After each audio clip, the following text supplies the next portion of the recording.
Star vs. the Forces of Evil has come to an end recently. I love this show. I loved every second of it. This show was the second cartoon I've ever made a review on, back in 2016 when it was just in its second season. I've been around for a lot of this show, not as much as I was for Steven Universe, but I still have a lot to look back on and talk about.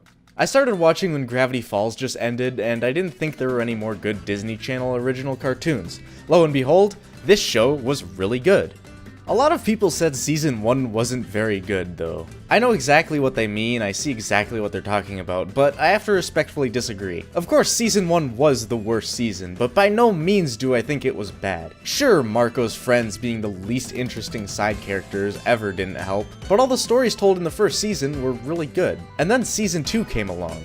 At the turn of the season, Star vs. the Forces of Evil turned from a slice-of-life comedy into a high-fantasy adventure cartoon, which I still think the world doesn't have enough of.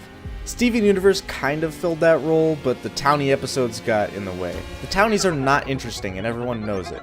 This show, however, didn't have Townies. If a character was going to have a major role in an episode, they were going to do something major. Look at Marco, he's the most basic human character in the whole show. He's a boring teenager, but he's still interesting and entertaining, no matter what he's doing.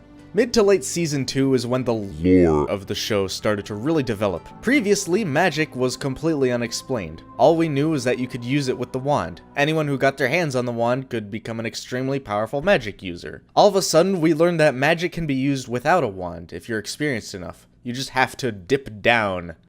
Dip down.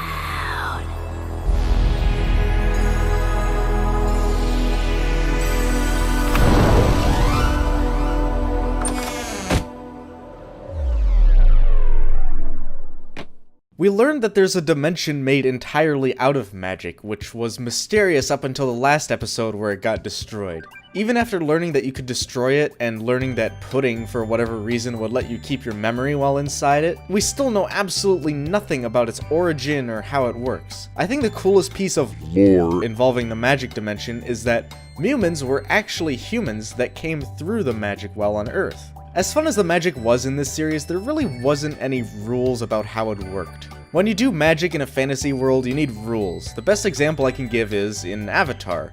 The rule is only some people are benders, and benders can only bend one element. But there's one avatar, and they can bend all the elements. Star started out with pretty good rules. To use magic, you needed a wand, and if you had a wand, you could create your own spells. Then in Season 3, it kinda threw those rules out the window when Star started using hand magic regularly. It became an interesting dynamic when it was revealed that Star isn't blood royalty, but their family took over after usurping Eclipsa. Oh yeah, Eclipsa is definitely my favorite character in the entire series. She was made out to be this evil queen, frozen into a magical crystal for eternity to pay for her crimes. Her section of the spellbook was off limits, looking like she created some really dangerous spells. But she's not evil, she's just different. She married a monster, and the humans hated monsters. Though I guess her spells were evil? I mean, if anyone uses them, it ends up doing this nasty garbage to your arms. On an unrelated note, shipping. This show is the worst when it came to shipping.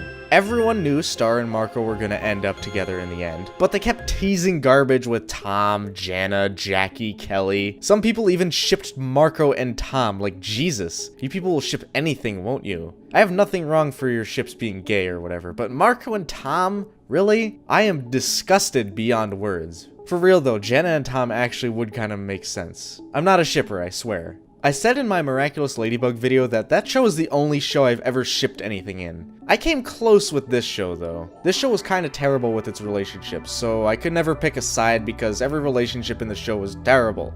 Even Moon and River were terrible, just look at them. There's no passion left in that marriage. I don't know if the writers on this show have been through many relationships, so I can't say they know nothing about dating, but something about how they write two characters being in a relationship is just off.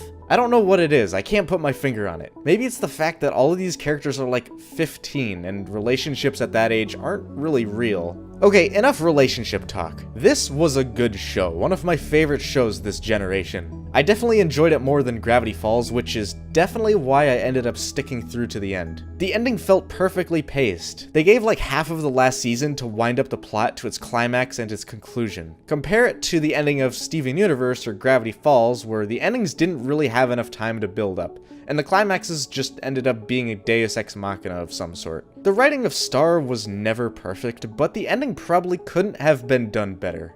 The ending of Star marks the beginning of the end of a great generation of cartoons. Let's just hope the 2020s have cartoons just as good as the ones that are ending now. Infinity Train, all eyes pointed at you. You'd better be good. Thanks for watching. If you liked this video, make sure to hit the like button. And subscribe if you haven't already. If you like cartoons, movies, and general entertainment discussion, my channel is right for you. Thanks everyone for watching.